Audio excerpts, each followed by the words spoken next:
கர்த்தருடைய உன்னத நாமத்திற்கு துதியும் கனமும் மகிமையும் உண்டாவதாக.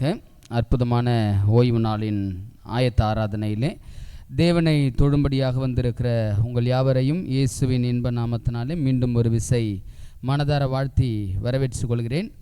விக்னேஷ் அவர்களை நீண்ட நாட்களுக்கு பிறகாக நம்முடைய திருச்சபையில் காண முடிகிறது. அவர்களையும் அன்போடு கூட வாழ்த்தி வரவேற்று கொள்கிறேன். ஒவ்வொரு ஓய்வு நாள் ஆயத்த ஆராதனைகளிலும் ஆசரிப்பு கூடார சத்தியங்களை நாம் படித்து கொண்டு வருகிறோம். இன்னும் ஒரு 2 பாடங்கள் ஆசரிப்பு கூடார சத்தியத்தை நிறைவு செய்ய போகிறோம். இந்த வார பாடமும் அடுத்த வாரம் இருக்காது, அதுக்கு அடுத்த வாரம் ஒரு 2 பாடங்கள் மாத்திரம்தான் ஆசரிப்பு கூடாரம். அந்த 2 பாடங்களோடு ஆசரிப்பு கூடார சத்தியத்தை நிறைவு செய்கிறோம். ஒருவேளை மீண்டும் இந்த ஆசரிப்பு கூடார சத்தியத்தை நம்முடைய திருச்சபையில் எப்போ கேட்க முடியும் என்று எனக்கு தெரியவில்லை. கர்த்தருக்கு சித்தமேயானால் படித்த ஒவ்வொரு சத்தியங்களையும் நம்ம திரும்பவும் கேட்டு எங்கேயாவது அந்த ஆசரிப்பு கூடார சத்தியத்தில் நான் வாழாமல் இருக்கிறேனா என்பதை சிந்தித்து பார்க்க ஆவியானவர் தாமே நம் ஒவ்வொருவருக்கும் அனுகிரகம் செய்வாராக. இந்த அற்புதமான நாளிலும் இறுதி சத்தியங்களாக 2 பாடங்கள் தான். அடுத்த பாடத்தில் என்ன படிக்க போகிறோம் அப்படின்னா 2 விதமான சுத்திகரிப்பு. ஆசரிப்பு கூடாரத்தில் சுத்திகரிப்பு 2 இடங்களில் நடைபெறுகிறது. அந்த 2 விதமான சுத்திகரிப்பை குறித்து அடுத்த பாடத்தில் படிக்க போகிறோம். இந்த வார பாடத்தில் ஆசரிப்பு கூடாரத்தின் 3 பகுதிகள் இருக்கிறது. அந்த 3 பகுதிகளில் இன்னைக்கு நம்முடைய நிலை என்னவா இருக்க வேண்டும் என்ற ஒரு காரியத்தை தான் இந்த நாள் பாடத்தில் படிக்க போகிறோங்க.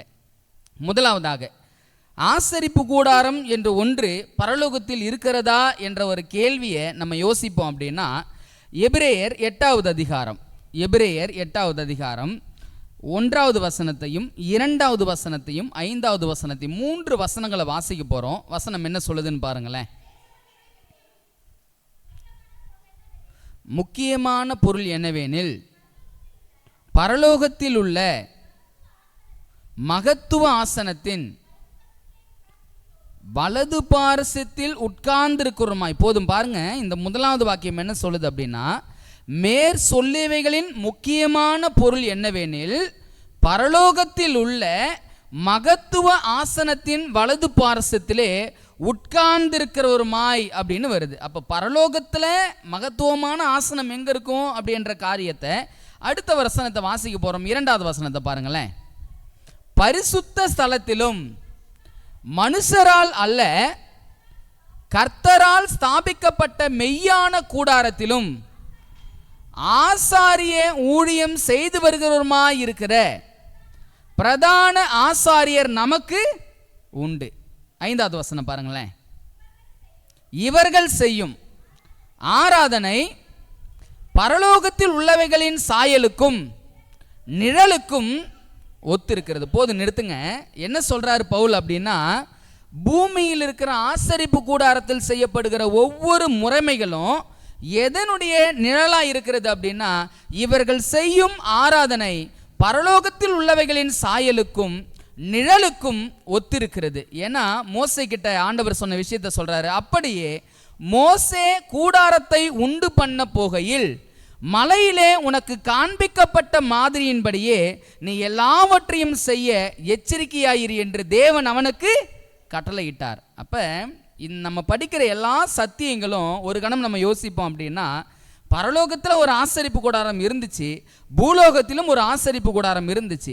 பூலோக ஆசரிப்பு கூடாரத்துக்கு எது வரைக்கும் வேள்வி இருந்துச்சு அப்படின்னா, ஆசரிப்பு கூடாரமாகிய கிறிஸ்து பூமியில் வந்து மரிக்கிற வரைக்கும் அந்த ஆலயத்துக்கு மதிப்பு இருந்துச்சு. கிறிஸ்து மரித்த உடனே அந்த ஆசரிப்பு கூடாரத்தினுடைய எல்லா முறைமைகளும், பூலோகத்துக்குரிய எல்லா முறைமைகளும் நிறைவேறி தீண்டாயிற்று. இப்போ நம்ம படித்திருக்கிற ஒவ்வொரு காரியங்களும் பரலோக ஆசரிப்பு கூடாரத்தில் கிறிஸ்துவானவர் என்ன செய்து கொண்டிருக்கிறார் என்ற காரியத்தை தான் நம்ம படித்து கொண்டிருக்கிறாங்க. ஸோ பரலோக ஆசரிப்பு கூடாரத்தில் மொத்தம் 3 பகுதி: பிரகாரம், பரிசுத்த ஸ்தலம், மகா பரிசுத்த ஸ்தலம். இந்த 3 பகுதியும் இயேசுவை குறிக்குமா அப்படின்னா இயேசுவையும் குறிக்கும். எப்படி அப்படின்னா, பிரகாரத்தில் ஆட்டுக்குட்டியாய் அவர் மரித்தார், பரிசுத்த ஸ்தலத்தில் ஆசாரியனாய் வேலை செய்தார், மகா பரிசுத்த ஸ்தலத்தில் மகா பிரதான ஆசாரியராய், அதாவது நீதிபதியாய் அவர் வேலை செய்கிறார் என்ற ஒரு காரியத்தை நம்ம ஆசரிப்பு கூடாரத்தின் 3 பகுதிகளிலும் பார்க்கிறோம். அதே போல ஆசரிப்பு கூடாரம் இயேசுவையும் குறிக்கிறது அப்படின்னா, நம்ம ஆரம்பத்தில் படித்த பாடத்தின் அடிப்படையில் ஆசரிப்பு கூடாரம் யாரையும் குறிக்கணும்? நம்மையும் குறிக்கணும். ஒரு பாவி எப்படி ஆசரிப்பு கூடாரத்தின் ஊடாய் கடந்து வருகிறான் என்பதை நம்ம தெளிவாய் புரிந்து கொள்ள முடியும். முதலாவதாக, பிரகாரத்தினுடைய அனுபவம் ஒரு பாவிக்கு எப்படி இருக்கிறது அப்படின்னா, பாவம் செய்த ஒரு பாவி ஒரு ஆட்டை கொண்டு வரான். அந்த ஆட்டின் மீது கை வைத்து ஜெபம் செய்து அந்த ஆட்டை பலி செலுத்துறான். நமக்கு நன்றாக தெரியும். எபிரேயர் 9வது அதிகாரம், எபிரேயர் 9வது அதிகாரம் 22வது வாக்கியம் என்ன சொல்லுதுன்னு பாருங்களேன். நியாயப்பிரமாணத்தின்படி கொஞ்சம் குறைய எல்லாம் இரத்தத்தினாலே சுத்திகரிக்கப்படும், இரத்தம் சிந்துதல் இல்லாமல் மன்னிப்பு உண்டாகாது. அப்போ முதல் பகுதி பிரகாரம், அந்த பிரகாரத்தில் ஒரு பாவிக்கு என்ன அனுபவம் கிடைக்கிறது அப்படின்னா, பாவ மன்னிப்பின் அனுபவம் கிடைக்கிறது. அவன் ஒரு ஆட்டை கொண்டு வந்து அந்த ஆட்டை பலி செலுத்தும் பொழுது அவனுக்கு என்ன அனுபவம் உண்டாகிறது அப்படின்னா, பாவ மன்னிப்பின் அனுபவம் உண்டாகிறது என்பது முதல் பகுதியினுடைய அனுபவங்க. இரண்டாவது பகுதி, இப்போ பாவ மன்னிப்பை பெற்றுக்கொண்ட அந்த பாவி அதோடு அவனுடைய காரியம் முடிஞ்சிடுச்சா, சுத்தமாயிட்டானா, அவன் பாவம் எல்லாம் மன்னிக்கப்பட்டாயிட்டா அப்படின்னா இல்லை. நல்லா புரிஞ்சுக்கணும். பாவ மன்னிப்பை பலி செலுத்தும் போது பெற்றுக்கொள்கிறான். ஆனால் பெற்றுக்கொண்ட அந்த பாவ மன்னிப்பு எப்போ நிவர்த்தி ஆகும் அப்படின்னா, 7ஆம் மாதம் 10ஆம் தேதியில தான் அது நிவர்த்தி ஆகும். அப்போ என்ன அர்த்தம்? முதல் பகுதியில் பாவ மன்னிப்பின் அனுபவத்தை பெற்றுக்கொள்கிற இந்த பாவி இரண்டாவது பகுதியின் அனுபவத்துக்குள்ள வரணும். அந்த இரண்டாவது பகுதியினுடைய அனுபவம் என்ன என்பதை வேதம் நமக்கு சொல்லிக் கொடுக்குது. என்ன சொல்லிக் கொடுக்குது அப்படின்னா, பரிசுத்த ஸ்தலத்தில் யாருங்க வேலை செய்வாங்க? ஆசாரியன் வேலை செய்வார். ஆசாரியன் யாருக்காக வேலை செய்வார்? பாவிக்காக இல்ல. வசனம் என்ன சொல்லுதுன்னு பாருங்க. எபிரேயர் 2வது அதிகாரம் 17-18 வாசிக்க போறோம். இரண்டாவது பகுதியினுடைய அனுபவம் ஒரு பாவிக்கு எப்படி கிடைக்குதுன்னு பாருங்களேன். அன்றியும் அவர் ஜனத்தின் பாவங்களை நிவர்த்தி செய்வதற்கு ஏதுவாக தேவ காரியங்களை குறித்து இரக்கமும் உண்மையும் உள்ள பிரதான ஆசாரியராய் இருக்கும்படிக்கு எவ்விதத்திலும் தம்முடைய சகோதரருக்கு ஒப்பாக வேண்டியதாய் இருந்தது. ஆதலால் அவர்தாமே சோதிக்கப்பட்டு பாடுபட்டதினாலே அவர் சோதிக்கப்படுகிறவர்களுக்கு உதவி செய்ய வல்லவராய் இருக்கிறார். இந்த வார்த்தையின் அடிப்படையில் வேதம் நமக்கு சொல்லிக் கொடுக்குது. அவர்தாமே சோதிக்கப்பட்டு பாடுபட்டதினாலே அவர் சோதிக்கப்படுவர்களுக்கு என்ன செய்யறாராம்? உதவி செய்ய வல்லவராய் இருக்கிறார். அப்ப ரொம்ப கவனமா கவனிங்க. பாவிக்கு பிரகாரத்தில் பாவ மன்னிப்பின் அனுபவம் கிடைக்குது. பரிசுத்த ஸ்தலத்தில் என்ன அனுபவம் கிடைக்குது அப்படின்னா, அந்த மன்னிப்பை பெற்றுக்கொண்ட பாவத்தில், அந்த பாவத்தை மன்னிப்பாக பெற்றுக்கொண்டனுடைய வாழ்க்கையில தொடர்ந்து பாவம் செய்யாம இருக்கணும் அப்படின்னா அவன் ஒரு மிக முக்கியமான காரியத்தை செய்ய வேண்டியதா இருக்கிறது. என்ன காரியம் தெரியுங்களா? பாவ மன்னிப்பை பெற்றுக்கொண்ட பாவி தொடர்ந்து பாவத்தை செய்யக்கூடாது அப்படின்னா அவன் யாரை நோக்கி பார்க்கணும் அப்படின்னா, ஆசாரியனை நோக்கி பார்க்கணும். அப்படி ஆசாரியனை நோக்கி பார்க்கும்போது அவனுக்கு என்ன கிடைக்குதுன்னா, வல்லமை கிடைக்கிறது. என்ன வல்லமை அப்படின்னா, பாவத்தை ஜெயிக்கிற வல்லமை எங்க கிடைக்குது அப்படின்னா பரிசுத்த ஸ்தலத்தில் கிடைக்குதுங்க. அது முதல் பகுதி பாவ மன்னிப்பை பெற்றுக்கொள்கிற அனுபவம். இரண்டாவது பகுதி ஜெயம் கொள்ளுகிற அனுபவம். மீண்டும் அந்த பாவத்தில் விழாம பாதுகாப்பாக இருக்கிற அனுபவத்தை வேத ஆசரிப்பு கூடாரத்தில் இரண்டாவது பகுதியாக பரிசுத்த ஸ்தலம் நமக்கு கற்றுக் கொடுக்கிறது என்பதை நம்ம புரிந்து கொள்ள வேண்டியதாக இருக்கிறது. இதை தாண்டி எபிரேயர் 4வது அதிகாரத்தில் 15-16 வாசிக்க போகிறோம். இந்த இரண்டாவது பகுதியினுடைய அனுபவத்தை இன்னும் ஆழமாக பவுல் சொல்கிறார் பாருங்களேன். நம்முடைய பலவீனங்களை குறித்து பரிதபிக்க கூடாத பிரதான ஆசாரியர் நமக்கு இராமல் எல்லா விதத்திலும் நம்மை போல் சோதிக்கப்பட்டும் பாவமில்லாதவராய் இருக்கிற பிரதான ஆசாரியரே நமக்கு இருக்கிறார். ஆதலால் நாம் இரக்கத்தை பெறவும் ஏற்ற சமயத்தில் சகாயம் செய்யும் கிருபையை அடையவும் தைரியமாய் கிருபாசன தண்டையிலே சேர கடவும். பவுல் சொல்றாரு, கிருபை கிடைக்கணும் அப்படின்னா கிருபாசன தண்டைக்கு வரணுமா. கிருபாசன தண்டை எங்க இருக்குது அப்படின்னா நமக்கு நன்றாகவே தெரியும். ஆசரிப்பு கூடாரத்தில் உடன்படிக்கை பெட்டிக்கு மேலே இருக்கிறது. ஆனால் கிருபையை யார் நமக்கு கொடுக்கிறாங்க அப்படின்னா கர்த்தராகிய இயேசு கிறிஸ்து கொடுக்கிறார். அப்ப நல்லா புரிஞ்சுக்கணும், பாவ மன்னிப்பை பெற்றுக்கொண்ட மனிதன் அதோடு அவனுடைய சாப்டர் முடிஞ்சிருச்சானா இல்லை, இரண்டாவது ஒரு அனுபவம் இருக்கிறது. அந்த இரண்டாவது அனுபவம் என்ன அப்படின்னா, ஏற்கனவே பெற்றுக்கொண்ட அந்த மன்னிப்பை தன் வாழ்க்கையில் தக்க வைக்கணும் அப்படின்னா, ஜெயமுள்ள ஒரு வாழ்க்கையை தொடர்ந்து வாழணும் அப்படின்னா, அவன் யாரை உற்று நோக்கி பார்க்கணும்? இயேசுவை உற்று நோக்கி பார்க்கணும். தினந்தோறும் இயேசுவை உற்று நோக்கி பார்த்தா மாத்திரம்தான் ஜெயம் கொள்கிற அனுபவத்தோடு ஒரு மனிதன் இருக்க முடியும் என்பதை பரிசுத்த ஸ்தலத்தின் இரண்டாவது பகுதி நமக்கு சொல்லிக் கொடுக்குதுங்க. மூன்றாவது பகுதிக்கு வரப்போகிறோம். இந்த மூன்றாவது பகுதியில் 2 விதமான அனுபவம் இருக்கிறது. அந்த 2 விதமான அனுபவத்துக்கு 2 வசனங்களை வாசிப்போம். தானியேல் 8வது அதிகாரம், தானியேல் 8வது அதிகாரம் 14வது வாக்கியத்தை வாசிப்போம். பாருங்களேன், வாசிங்க சிஸ்டர். 2300 ராப்பகல் செல்லும் வரைக்கும் இருக்கும், பின்பு பரிசுத்த ஸ்தலம் சுத்திகரிக்கப்படும். இது மகா பரிசுத்த ஸ்தலத்தினுடைய அனுபவம். முதல் எது சுத்திகரிக்கப்படுது அப்படின்னு பைபிள் சொல்லுது அப்படின்னா, பரிசுத்த ஸ்தலம் சுத்திகரிக்கப்படும், ஆலயம் சுத்திகரிக்கப்படுகிற விஷயத்தை பற்றி தானியேல் 8:14 சொல்லுதுங்க. இப்போ இரண்டாவது அனுபவம் மல்கியா 3வது அதிகாரம், மல்கியா 3வது அதிகாரம் 1வது வாக்கியத்திலிருந்து 3வது வாக்கியம் வரைக்கும் வாசிக்க போகிறோம். பாருங்களேன், தெளிவாக கொஞ்சம் வாசிப்போம். இதோ நான் என் தூதனை அனுப்புகிறேன், அவன் எனக்கு முன்பாக போய் வழியை ஆயத்தம் பண்ணுவான். அப்பொழுது நீங்கள் தேடுகிற ஆண்டவரும் நீங்கள் விரும்புகிற உடன்படிக்கையின் தூதனுமானவர் தம்முடைய ஆலயத்துக்கு தீவிரமாய் வருவார். இதோ வருகிறார் என்று சேனைகளின் கர்த்தர் சொல்கிறார். போது நிறுத்துங்க. இந்த முதல் வாக்கியம் மல்கியா 3:1 யாரை பற்றி பேசுதுங்க? யாரை பற்றி பேசுது? தெளிவாக பிரித்து வாசிக்கிறேன் பாருங்க. இதோ நான் என் தூதனை அனுப்புகிறேன், அவன் எனக்கு முன்பாக போய் வழியை ஆயத்தம் பண்ணுவான். அப்பொழுது நீங்கள் தேடுகிற ஆண்டவரும் நீங்கள் விரும்புகிற உடன்படிக்கையின் தூதனுமானவர் தம்முடைய ஆலயத்துக்கு தீவிரமாய் வருவார். இதோ வருகிறார் என்று சேனைகளின் கர்த்தர் சொல்கிறார். யாரை பத்திங்க பேசுது? யோவான் ஸ்நானகன் இல்ல? ரொம்ப மைல்டா அந்த வசனத்தை கொஞ்சம் நோக்கி பாருங்க. யோவான் ஸ்நானகன் வழியை ஆயத்தம் பண்ண பூமிக்கு வந்திருந்தா ஆண்டவர் எங்க வரணும்? ஆண்டவர் எங்க வரணும்? பூமிக்கு வரணும். ஆனா வசனத்துல ஆண்டவர் எங்க வராருன்னு சொல்லுது. வாக்கியத்தை நான் மீண்டும் வாசிக்கவா? இதோ நான் என் தூதனை அனுப்புகிறேன், அவன் எனக்கு முன்பாக போய் வழியை ஆயத்தம் பண்ணுவான்.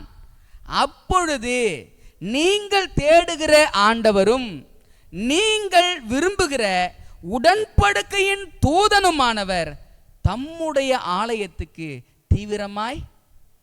என்னங்க யோவான் ஸ்நானகம் இது குறிக்குது அப்படின்னா ஆண்டவர் எங்க வந்திருக்கணும்? எங்க வந்திருக்கணும்? பூமிக்குள்ள வந்திருக்கணும். ஆனா வேதம் என்ன சொல்லுது? ஆலயத்துக்கு தீவிரமா வராராம். அப்ப இந்த தூதன் யாரு? தீர்க்கதரிசி. நம்ம இன்னும் அதை வரக்கூடிய நாட்களில் படிப்போம், ரொம்ப தெளிவா படிப்போம். யோவான் ஸ்நானகம் வேதாகமத்தில் இரட்டை தீர்க்க தரிசனங்கள் அப்படின்னு சொல்லி இப்போ ஒரு தீர்க்க தரிசனம் இருக்கிறது. புரியுற மாதிரி சொல்றேன். இப்ப தீரு ராஜாவை குறித்து புலம்புகிறதாவதுன்னு எசேக்கியேல் 28வது அதிகாரத்தில் வாசிக்கிறோம். அது உண்மையாகவே தீரு ராஜாவை பத்தி பேசுதா இல்ல வேற ஒரு ராஜாவை பத்தி பேசுதா? யார் அந்த வேறு ஒரு ராஜா? சாத்தான் இல்ல. தீரு ராஜான்னு ஆரம்பிச்சு சாத்தானை குறித்து பேசுறாங்க. அதே போலதான் இந்த வசனமும் யோவான் ஸ்நானகனை பத்தி பேசுற மாதிரி இருக்கும். ஆனா யோவான் ஸ்நானகனை போலவே தேவன் ஒரு தூதனை இந்த பூமிக்கு அனுப்பினார். அவங்க தான் வந்து சொன்னாங்க, நீங்க ஆண்டவரை இங்க தேடாதீங்க, அவர் ஆலயத்தில் இருக்கிறாரு, ஆலயத்துல பாருங்க அப்படின்னு சொல்லி சொல்வதற்கு தேவன் தம்முடைய தூதனை அனுப்பினார். அந்த தூதன் வேற யாரும் இல்லை, தீர்க்கதரிசி என்ற விஷயத்தை வேதம் தெளிவு செய்துங்க. இப்ப 2வது வசனத்தை வாசிப்போம். மல்கியா 3:2.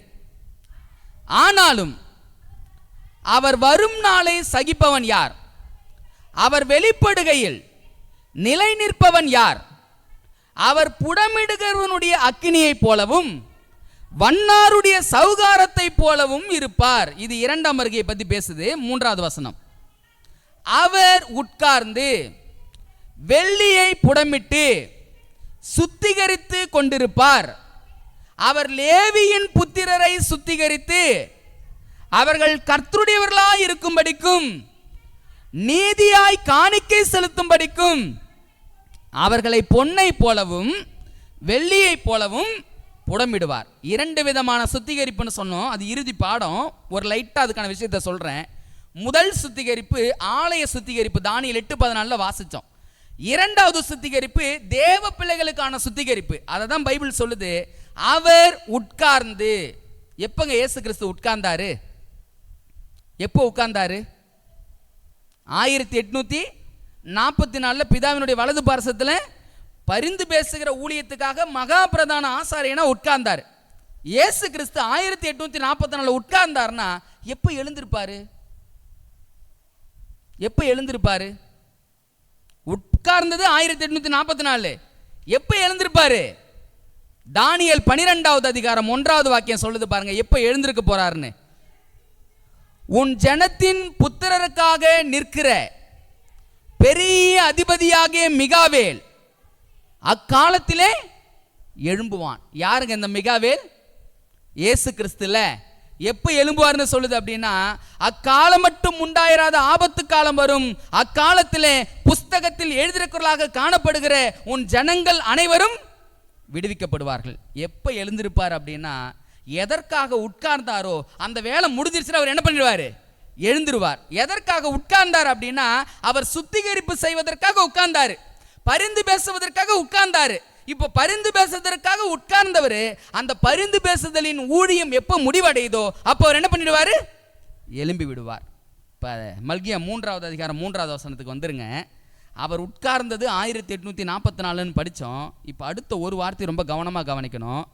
அவர் உட்கார்ந்து வெள்ளியை புடமிட்டு சுத்திகரித்து கொண்டிருப்பார். அவர் லேவியின் புத்திரரை சுத்திகரித்து. இப்போ வார்த்தை ரொம்ப கவனமாக வாசிக்கணும். அந்த வார்த்தை வருது பாருங்க. அவர் சுத்திகரிப்பு செய்து கொண்டிருப்பார்னு சொன்னாங்க. ஆனால் யாரும் சுத்திகரிப்பு செய்கிறாரு? யார் இந்த லேவியின் புத்திரர்? லேவி கோத்திரமே இல்லையே. 1844 பிறகு யாருங்க லேவி? லேவியின் புத்திரரை சுத்திகரித்து பைபிள் சொல்லுது. யார் இந்த லேவி? லேவி கோத்திரத்துக்கு ஆண்டவர் வைத்த ஆசீர்வாதம் என்ன? என்ன வேலை உங்களுடைய வேலை? ஆசாரிய ஊழியம் செய்கிறவங்கள.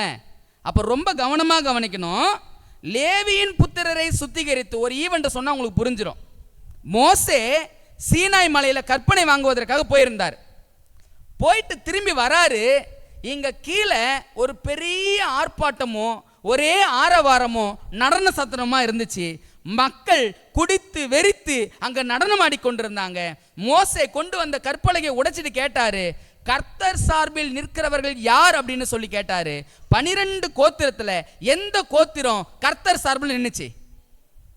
லேவி இல்ல. இப்ப அதை நல்லா கவனமா கவனிக்கணும். அப்ப கர்த்தருடைய சார்பில் நிற்கிறவங்க தான் லேவியின் புத்திரர். தேவனுடைய பக்கத்துல யார் நிற்கிறாங்களோ அவங்க தான் லேவியின் புத்திரர். அப்ப யார் தேவனுடைய பிள்ளைகளோ முடிவு காலத்துல அவங்க தான் என்ன? லேவியர்கள். இப்ப கேள்வி என்ன அப்படின்னா, இந்த லேவியின் புத்திரர் யாரு? இந்த காலத்துல அவங்க யாரு அப்படின்ற ஒரு கேள்வி இருக்குது இல்லைங்களா? யாருங்க அது? யாருங்க அது? பேதுரு சொல்றாரு, நீங்களோ என்னங்க வரும் அடுத்தது? அந்தகாரத்தினின்று தம்முடைய ஆச்சரியமான ஒளியிடத்திற்கு வரவேற்றருடைய புண்ணியங்களை அறிவிக்கும்படி தெரிந்து கொள்ளப்பட்ட சந்ததியாயும், அடுத்த வார்த்தை ராஜரீக ஆசாரிய கூட்டமாயும் அவருடைய சொந்த ஜனமாயும். அப்ப இந்த லேவியின் புத்திரர் யார் அப்படின்னா அவங்க ஆசாரிய கூட்டம், அவருடைய சொந்த ஜனம்னு சொல்றார். அப்ப நல்லா கவனமாக கவனிங்க. 1844 பிறகு ஆண்டவர் யாரை சுத்திகரிக்கிறாரு? யார் அந்த லேவியின் புத்திரர்? யார் தேவன் சார்பில் நிற்கிறாங்களோ அவங்க தான் யாருங்க? லேவியின் புத்திரர். கேள்விங்க, இந்த நுட்ப நியாய விசாரணை 2 பேர் இருக்கிறாங்க. மரித்தோர் இருக்கிறாங்க, உயிரோடு இருக்கிறவங்க இருக்கிறாங்க. நுட்ப நியாய விசாரணை முதலாவது யார்கிட்ட துவங்கி யார்கிட்ட முடிய போகிறது? முதலாவது ரெக்கார்டை மரித்தவர்களுக்கு எடுக்கிறாரா உயிரோடு உள்ளவங்களுக்கு எடுக்கிறாரா? நியாய விசாரணை மரித்தோரில் தான் தொடங்குது.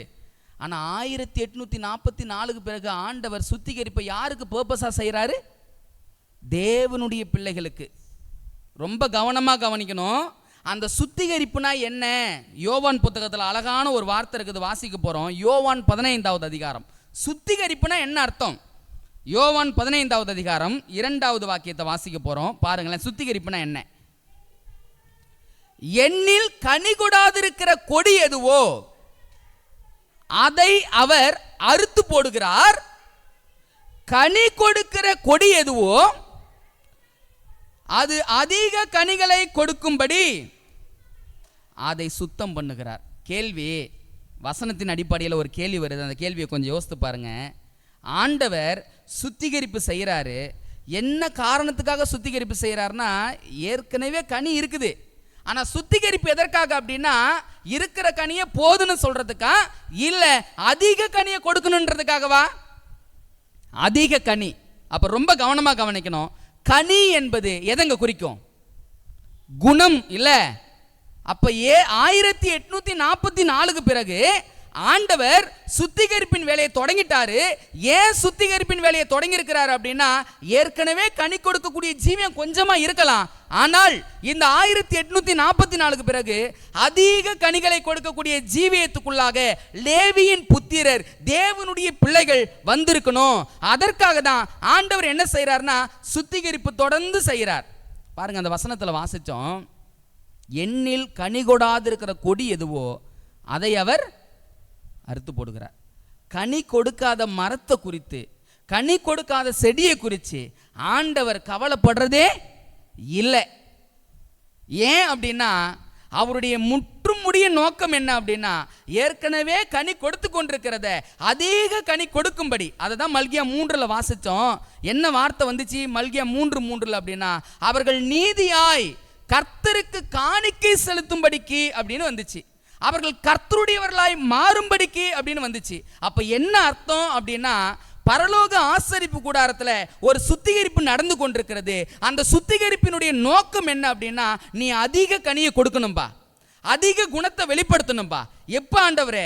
1844 பிறகு மீதமான திருச்சபையில் எந்த அனுபவம் இருக்கணும் அப்படின்னா, இந்த அதிக கனி கொடுக்கக்கூடிய அனுபவத்துக்குள்ளாக திருச்சபை வந்திருக்க வேண்டும் என்பதுதான் ஆண்டவருடைய பாரம், ஆண்டவருடைய காரியம். யோசித்து பாருங்களேன், சத்தியங்கள் எல்லாம் எப்போ அதிகமாக கொடுக்கப்படுச்சுன்னு பாருங்க. இந்த யோவான் 15:3 வாசிப்போம். வாசிச்சுட்டு அந்த கருத்துக்கு போவோம். நான் உங்களுக்கு சொன்ன உபதேசத்தினாலே நீங்கள் இப்பொழுதே சுத்தமாக இருக்கிறீர்கள். அப்போ நல்லா கவனமாக கவனிங்க. சுத்திகரிப்பு எதை வைத்து நடைபெறுகிறது அப்படின்னா, உபதேசத்தை வைத்து நடைபெறுகிறது. உபதேசம் என்பது சத்தியம். அப்போ ஆண்டவர் சுத்திகரிப்புக்கான காரியத்தை எதை வச்சு செய்கிறாரு?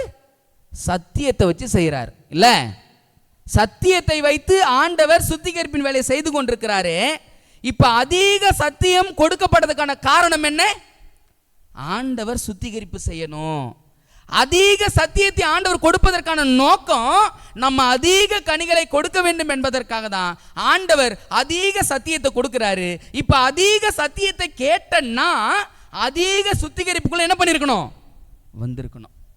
ஆனா கேள்வி, யோசிச்சு பாருங்க, இந்த ஆசரிப்பு கூடார சத்தியத்தை இத்தனை வாரம் ஒவ்வொரு ஓய்வு நாளிலும் உட்கார்ந்து நீங்கள் நானும் படித்து கொண்டிருந்தோமே, எத்தனை விதமான சத்தியங்களை ஆண்டவர் நமக்கு பகிர்ந்து கொடுத்தாரு. இறுதியில் ஆண்டவர் முடிக்கும் போது ஒரே ஒரு கேள்வி வைக்கிறாங்க. அந்த கேள்வி என்ன அப்படின்னா, அதிக சத்தியத்தை கொடுத்த நோக்கம், அதிக சத்தியத்தை கொடுத்த காரணம், நீ சுத்தமாக வேண்டும் என்பதற்காக கொடுத்தம்பா. நீ சத்தியத்தை எல்லாம் கேட்டியே, அந்த சத்தியத்திற்கான சுத்திகரிப்புக்கான காரியத்துக்குள்ள நீ வந்திருக்கிறியாப்பா அப்படி என்பதுதான் ஆண்டவருடைய பெரிய கேள்விங்க. யோசித்து பாருங்க, சுத்திகரிப்பு ஆண்டவர் வெளியில் உள்ள யாருக்கும் செய்யலை. மற்ற யாருக்கும் ஆண்டவர் சுத்திகரிப்புக்கான காரியத்தை செய்யலை. கனி கொடுக்காதவங்களை பற்றி அவர் கவலவே படலை. ஏன்னா அது கனி கொடுக்காத செடி என்பதை அறிந்தபடியினால தான் அதை அறுத்து போட்டாரு. அதுக்காக ஒரு வேலையும் அவர் செய்யலை. ஆனால் கனி கொடுக்கக்கூடிய செடி எதுவோ அது கொஞ்சம் கனியை ஒரு குணத்தை வெளிப்படுத்துது, மீதம் இருக்கிற மற்ற குணங்களை வெளிப்படுத்த வேண்டும் என்ற நோக்கத்திற்காக பரலோகத்தின் ஆண்டவர் என்ன செய்யறாருன்னா தொடர்ந்து சத்தியத்தை கொடுக்கிறார், தொடர்ந்து உபதேசத்தை கொடுக்கிறார். ஒரு ஓமையை வாசிக்கிறோம் லூக்கா புத்தகத்தில். எஜமான் அத்திமரம் நடப்பட்ட சம்பவத்தை நம்ம வாசிக்கிறோம். திராட்சை தோட்டத்தில் ஒரு அத்திமரம் இருக்குது. எஜமான் வந்து பார்க்குறாரு, என்னப்பா இது இத்தனை வருஷமா இருக்குதே, கனியே கொடுக்கலையே, ஏன் இது இந்த நிலத்தை கெடுத்து போடுகிறது, வெட்டி தூரம் எறிவோம் அப்படின்னு சொன்னார். வேலைக்காரர் என்னங்க சொன்னார் எஜமானை பார்த்து, இந்த ஒரு வருஷம் இருக்கட்டும், சுற்றிலும் கொத்தி எரு போடுகிறேன், கனி கொடுத்தா சரி, கனி கொடுக்கலனா வெட்டிடலாம். அப்போ ரொம்ப கவனமாக கவனிங்க. இந்த பகுதியில் எத்தனையோ திருச்சபைகள் இருக்கிறது, எத்தனையோ சத்தியத்தை நீங்கள் நானும் பலமுறை கேட்டிருக்கிறோம்.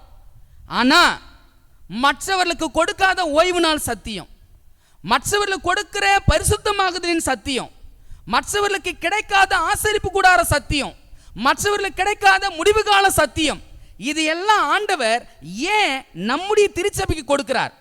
இதையெல்லாம் ஆண்டவர் ஏன் எனக்காக கொடுக்கிறார் அப்படின்னா, என்னை வைத்து தேவனுக்கு ஒரு நோக்கம் இருக்கிறது. அந்த நோக்கம் என்ன அப்படின்னா, அதிக சத்தியத்தினுடைய நோக்கம் அதிகமான சுத்திகரிப்பு. ஒருவேளை சத்தியத்தை கேட்டும் நான் சுத்திகரிப்புக்குள்ள வரல, ஆண்டவர் என்னங்க செய்வார்? அதிக கனி யார் கொடுக்குறாங்களோ அவர்களை வைத்து கனி கொடுத்து அவர்களை வைத்து ஊழியத்தை நிறைவேற்றுவதற்கான வழிகளையும் வாய்ப்புகளையும் ஆண்டவர் தேடுவாரே கண்டி. முயற்சி எடுக்காத, சத்தியத்தை கேட்டு ஏனோதானோ என்று வாழ்கிற ஒரு நபருக்காக ஆண்டவர் இத்தனை வருட காலம் போராடுறாரு, சத்தியத்தை கொடுக்கிறாரு, பேசுறாரு. பல வகையில போராடியும் கனி கொடுக்காத ஜீவியத்துக்குள் வராத ஆத்துமாவை குறித்து ஆண்டவர் ஒருபோதும் கவலைப்படுவதே கிடையாது. ஏன்னா பல முறை சத்தியத்தை கொடுத்துட்டாரு. மனம் மாறுவதற்கோ குணம் மாறுவதற்கோ வாய்ப்பும் வழியும் இல்லாத போது அவர் என்னதான் செய்ய முடியும்? யோசித்து பாருங்க. அடுத்த வார பாடத்தில் 2 விதமான சுத்திகரிப்பு குறித்து படிக்க போகிறோம். ஆனால் ஒரு பாவி பிரகாரத்தில் பாவ மன்னிப்பின் அனுபவத்தை பெற்றிருக்கணும், பரிசுத்த ஸ்தலத்தில் ஜெயம் கொள்கிற அனுபவத்தை பெற்றுக்கணும், பாவமே இல்லாத ஒரு அனுபவத்தை பெற்றுக்கொண்டிருக்கணும். அதை தாண்டி மகா பரிசுத்த ஸ்தலம் வரும்பொழுது கிறிஸ்து சுத்திகரிப்பு செய்யும் போது இவர்களும் கிறிஸ்துவோடு சேர்ந்து சுத்திகரிப்பு அடைந்திருக்கணும். இந்த 3 அனுபவத்தில் நீங்களும் நானும் எங்கு நின்று கொண்டிருக்கிறோம் என்பதை யோசிச்சு பாருங்க. நீங்களும் நானும் இந்த 3 அனுபவத்துள்ள எந்த இடத்தில் நாம் வாழ்க்கை நடத்தி கொண்டிருக்கிறோம் என்பதை யோசிச்சு பாருங்க. இத்தனை விதமான சத்தியம், இத்தனை விதமான உபதேசம், இவ்வளவும் கொடுத்ததற்கான நோக்கம் ஒன்றே ஒன்று தான். எப்பா நான் சுத்திகரிப்பு செய்து கொண்டிருக்கிறேன், என்னோடு சேர்ந்து நீ சுத்தமாகணும். ஒருவேளை நீ சுத்தமாகலை அப்படின்னா கனி கொடுக்காத செடி எதுவோ கொடி எதுவோ அதை அறுத்தெறிவதை தவிர கிறிஸ்துவுக்கு வேற வழியே இல்லை. ஆனால் ஆண்டுடைய மனசு என்ன தெரியுங்களா? அந்த கொடியை அறுக்கணும் அப்படின்னு கிட்ட போகிறாங்க, அந்த கொடியை பார்க்குறாங்க, பரவாயில்ல இன்னும் ஒரு விசை ஒரு சத்தியம் கொடுப்போமே, இன்னும் ஒரு விசை ஒரு வேத பாடத்தை கொடுப்போமே, இன்னும் ஒரு வாய்ப்பு கொடுப்போமே, இந்த வாய்ப்பிலையாவது இந்த ஆத்துமா மனம் மாறுதா, சுத்திகரிப்பின் அனுபவத்துக்குள்ள வருகிறதா என்பதை பார்ப்பதற்காக பரலோகத்தின் ஆண்டவர் கொஞ்சம் கொஞ்சமாக காலத்தை கொடுத்துக்கிட்டே இருக்கிறாருங்க. ஆனால் யோசித்து பாருங்க, இத்தனை சத்தியத்தை கேட்டேன்னா, இத்தனை சத்தியத்தை படித்தேன்னா, எங்கேயாவது ஆண்டவரே நான் சுத்தமாகிறேன் எனக்கு உதவி செய்யுங்க என்று சொல்லி ஆண்டவரோடு சுத்தமாகுகிற அனுபவத்துக்குள்ளாக நாம் நின்று கொண்டிருக்கிறோமா என்பதை யோசித்து பார்க்க வேண்டிய காலத்துக்குள்ளாக நீங்கள் நானும் இருந்து கொண்டிருக்கிறோம். ஒன்றும் கிடையாதுங்க. இத்தனை வருட கிறிஸ்தவனாக நான் வாழ்ந்திருக்கிறேன். எத்தனையோ விதமான சத்தியங்கள் ஆண்டவர் எனக்கு சொல்லி கொடுத்துருக்கிறாரு. அத்தனை விதமான சத்தியத்திற்கேற்ற வாழ்க்கை முறை நம்மக்கிட்ட இருக்குதா? சுத்தமாகுதல் அனுபவம் என்ன அப்படின்னா, நான் கேட்ட சத்தியத்துக்கு என் வாழ்க்கை முறை சாட்சி கொடுக்கணும். நான் பேசுகிற பிரசங்கம் என் வாழ்க்கையில் அனுபவமாக இருக்கணும். பவுல் சொல்றாரு, மற்றவர்களுக்கு உபதேசிக்கிற நானே ஆகாதவனாய் போகாதபடி என் சரீரத்தை ஒடுக்கி. என்ன அர்த்தம் அப்படின்னா, மற்றவர்களுக்கு உபதேசிக்கிற காரியங்கள் முதலாவது எங்க இருக்கணும்? என் வாழ்க்கையில் இருக்கணும். மற்றவங்களுக்கு அந்த சத்தியத்தை சொல்றதுக்கு முன்னாடி இவ்வளோ சத்தியங்களை என் வாழ்க்கையில் நான் கேட்டிருக்கிறேன் அப்படின்னா அந்த சத்தியத்தை கேட்ட வாழ்க்கை என்கிட்ட இருக்கணும். யோசித்து பாருங்க. இந்த மாபெரும் ஏமாற்றத்துக்கு பிறகாக ஓய்வு நாள் வெளிச்சம் திருச்சபைக்கு கொடுக்கப்பட்டுச்சு. எந்த சத்தியத்துக்கு நான் போல, நமக்கு எல்லாம் பரிச்சயமான சத்தியம்தான் ஓய்வு நாள் சத்தியம். இந்த ஓய்வு நாள் சத்தியம் எனக்கு வெளிப்படுத்தப்பட்ட வெளிச்சம். இந்த ஓய்வு நாளில் எத்தனை பேர் ஓய்வு நாளை பரிசுத்த குலைச்சல் ஆக்காதபடி பரிசுத்தமாய் ஆசரிக்கிற அனுபவத்துக்குள்ள நீங்களான்னு இருந்து கொண்டிருக்கிறோம்? என்னங்க நினைக்கிறீங்க? தூக்கம் வந்தா தவறா? தூங்கலாமா ஓய்வு நாளில்? தூங்கினவங்களாம் வீழ்ச்சிட்டாங்க. தூங்குறது ஓய்வு நாளில் சரியா தவறா? ஏன் அப்புறம் ஆண்டவர் எனக்கு சத்தியம் கொடுக்குறாருன்னு புரியுதுங்களா? நம்மை பிரிவதற்கு மனமில்லாத ஆண்டவர் எப்படியாவது சத்தியத்தை நீங்கள் புரிஞ்சுக்கணும், எப்படியாவது பரலோக ராஜ்யத்துக்கு வர வேண்டும் என்று சொல்லி தான் ஆண்டவர் போராடிக்கிட்டு இருக்கிறாரு. நமக்கெல்லாம் பரிச்சயமான சத்தியம் ஓய்வு நாள் சத்தியம். அந்த ஓய்வு நாள் சத்தியத்தில் நான் உண்மையாக இருக்கிறேன்னா? மற்ற வெளிச்சங்கள் எத்தனையோ சத்தியங்கள் எனக்கு கொடுக்கப்பட்டிருக்குதுங்க. நம்ம சபைக்கு ஆண்டவர் 1844 பிறகு ஓய்வு நாள் சத்தியம், ஆரோக்கிய பிரமாணம், ட்ரெஸ்ஸு எந்த ட்ரெஸ்ஸை போடணும், ஆபரணங்களை குறித்த பிரமாணம், இப்படி பல விஷயங்களை, பல வெளிச்சங்களை, மாத்திரை மருந்துக்கான சத்தியம் முதற்கொண்டு ஆண்டவர் எல்லா வெளிச்சத்தையும் எனக்கு கொடுத்தாரு. கொடுத்ததற்கான நோக்கமும் காரணமும் ஒன்றே ஒன்று. என்ன தெரியுங்களா? நான் அந்த சத்தியத்தினால் சுத்திகரிக்கப்பட்டிருக்கிறேனா, நான் அந்த உபதேசத்தினால் சுத்திகரிக்கப்பட்டு கொண்டிருக்கிறேனா என்பது நோக்கத்துக்காக ஆண்டவர் கொடுத்தார். ஆனால் இத்தனை சத்தியங்களை பெற்றுக்கொண்ட நான் எப்படிப்பட்ட ஜீவியத்தை நான் ஜீவித்து கொண்டிருக்கிறேன்? பெரிய பெரிய சத்தியங்களை படிக்கணும் கேட்கணும் அப்படின்ற அவசியம் இல்லை. எனக்கு வெளிப்படுத்தப்பட்ட சாதாரண ஒரு சத்தியம், அந்த சத்தியத்தில் நான் எப்படிப்பட்ட வாழ்க்கையை வாழ்கிறேன்? ஒன்று சொல்லட்டுங்களா? கிறிஸ்து சீக்கிரம் சுத்திகரிப்பை முடிக்க போறார். அதி விரைவில் லேவியின் புத்திரரை உட்கார்ந்தவர் சுத்திகரித்தின் வசனத்தை வாசிக்கிறோமே, அந்த சுத்திகரிப்பு கூடிய விரைவில் நிறைவடைய போகிறது. அப்படி நிறைவடைகிற பட்சத்தில் அவரோடு சேர்ந்து சுத்தமாகிற மனிதன் யாரோ அவர்களால் மாத்திரம்தான் அவர் கூட என்ன பண்ண முடியும்? பிரவேசிக்க முடியும். நாளைக்கு ரெவல்யூஷன் படிக்க போகிறோம், முத்திரை சம்பவத்தை படிக்க போகிறோம். அந்த முத்திரை சம்பவத்தில் யார் பிரவேசிப்பாங்க என்பதை இந்த ஆசரிப்பு கூடார சத்தியத்தையும் லிங்க் பண்ணி படிக்க போகிறோம். யோசிச்சு பாருங்க, இத்தனை வருட காலம் தேவன் எனக்கு இவ்வளோ சத்தியத்தை கொடுத்தார் அப்படின்னா எத்தனை சத்தியத்திற்கு நான் வெளிச்சமாய் வாழ்க்கை நடத்தி கொண்டிருக்கிறேன்? எனக்கு தெரிந்து எத்தனை பிரமாணத்தை மீறுறேன்? எனக்கு தெரிஞ்சு எத்தனை சத்தியங்களை இருக்கட்டும் பார்த்துக்கலாம், வரப்போக நாட்களில் சரியாயிடலாம் அப்படின்னு சொல்லி எத்தனை முறை என்னை நானே காம்ப்ரமைஸ் பண்ணிட்டு போயிட்டு இருக்கிறேன்னு யோசித்து பாருங்களேன். ஆனால் இந்த காம்ப்ரமைஸுக்கான காரியம் நீண்ட நாட்கள் இல்லை பாருங்க. அவர் சுத்திகரிப்பு செய்யும் போது நானும் கூட சேர்ந்து என்ன பண்ணிடணும்? சுத்தமாயிடணும். நீங்கள் ஒன்றும் கிடையாதுங்க. இந்த ஆசரிப்பு கூடார சத்தியத்தை நீங்கள் வெளியில் போகிற யாரோ ஒரு நபர்கிட்ட கிறிஸ்து இப்போ எங்கே இருக்கிறாருன்னு கேட்டு பாருங்க, என்ன சொல்லுவாங்கன்னு நினைக்கிறீங்க? சாதா ஒரு கிறிஸ்தவங்கிட்ட கேட்டு பாருங்க, என்ன சொல்லுவாங்கன்னு நினைப்பீங்க? அவர் பரலோகத்தில் இருக்கிறாருன்னு சொல்லுவாங்கல்ல. ஆனால் பரலோகத்தில் என்ன செய்து கொண்டிருக்கிறாரு அவங்களால சொல்ல முடியுமா? ஆனால் யார் சொல்ல முடியும்? நம்ம சொல்ல முடியும் இல்லைங்களா? அப்போ ஏன் ஆண்டவர் இந்த வெளிச்சத்தை எனக்கு கொடுத்தாரு? ஏன் இந்த சத்தியத்தை எனக்கு கொடுத்தாரு? கொடுத்ததற்கான நோக்கமும் காரணமும் ஒன்றே ஒன்று தான். அப்பா, உனக்கு சத்தியத்தை கொடுத்துட்டேன், அந்த சத்தியத்துக்கேற்ற வாழ்க்கை முறையில் கொண்டு வந்திருப்பா. உனக்கு நான் வெளிச்சத்தை கொடுத்தேன், அந்த வெளிச்சம் உன் வாழ்க்கையில் இருக்கணும்ப்பா. ஏன் அப்படின்னா ஆண்டவர் சொல்கிறாரு, மலை மேல் உள்ள பட்டினத்துக்கு வெளிச்சமே யார் அப்படின்னா, மலை மேல் உள்ள பட்டினமாக நீங்கள் நானும் இருந்து கொண்டிருக்கிறோம். உலகத்திற்கான வெளிச்சம் யார் அப்படின்னா நீங்கள் நானும் தான். அப்படிப்பட்ட காரியத்தில் இந்த 1844 பிறகாக உங்களிடத்தில் என்னிடத்தில் காணப்பட வேண்டிய ஒரு மிக முக்கியமான அனுபவம் ஒன்றே ஒன்று தான். அந்த அனுபவம் என்ன அப்படின்னா, ஆண்டவர் கொடுத்த சத்தியத்திற்கேற்ற வாழ்க்கை, ஆண்டவர் நமக்கு கொடுத்த வெளிச்சத்திற்கேற்ற வாழ்க்கையை அனுபவபூர்வமாக நீங்கள் நானும் வாழ்க்கையில் வைத்திருக்க வேண்டும். யோசித்து பாருங்க, அஞ்ஞான மார்க்கத்தில் வாழ்கிற மக்களிடத்தில் இருக்கிற அந்த நல்ல காரியங்கள் கூட அநேகமாய் கிறிஸ்துவ விசுவாசிக்கிறேன்னு சொல்ற ஏன் வாழ்க்கையில் அது இல்லாமல் இருக்கிறது?